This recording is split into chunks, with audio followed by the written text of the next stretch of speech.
Hey guys, the at-home welder again, and today I'm going to show you how to use banding to hide some welds if you're going to do some decorative welding with some cool little pieces, but you don't want to grind the welds off because maybe some of these pieces are a little heavier, or maybe they actually need some sort of structural support, and if you grind too much of the weld off to make it flush, you're actually going to, it's going to break.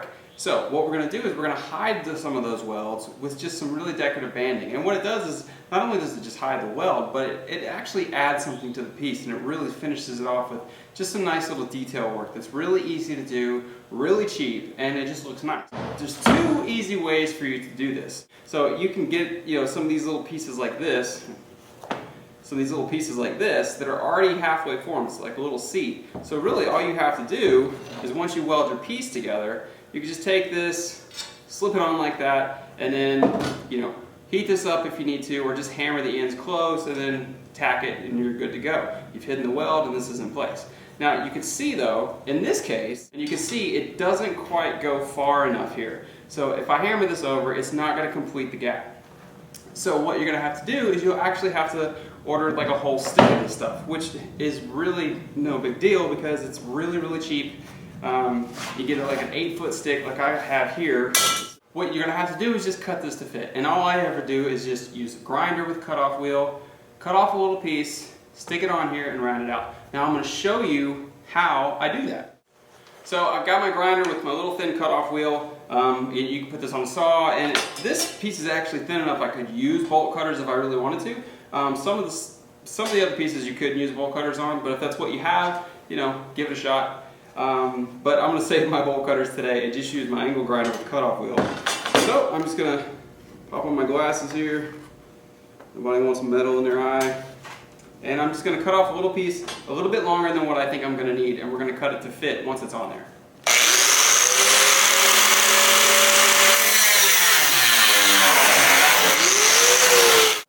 Okay, so you can see what I've done here is I've just taken my piece that I've cut, a little banding piece, and I just took a vise clamp and clamped it on there. You can use whatever clamp you want. I just happen to like vise clamps because they're fast, they're easy, and they're relatively small. The clamping edge is small, so it doesn't get in the way of the banding. Because what I'm going to do is I'm going to take my torch and I'm just going to heat up each side and bend this over. So I don't really want my clamp getting in the way, especially down here on the bottom on the underside, to keep me from being able to push that clamp all the way around, or the banding all the way around. So next I'm going to get my torch, heat this up a bit, and we're going to finish this up really quick.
So you can see here how it's wrapped around. We've actually wrapped it over because we had some extra. But what we're going to do is we're just going to take our angle grinder and just cut right down the middle. And what that's going to do is it's going to have a nice, perfect seam.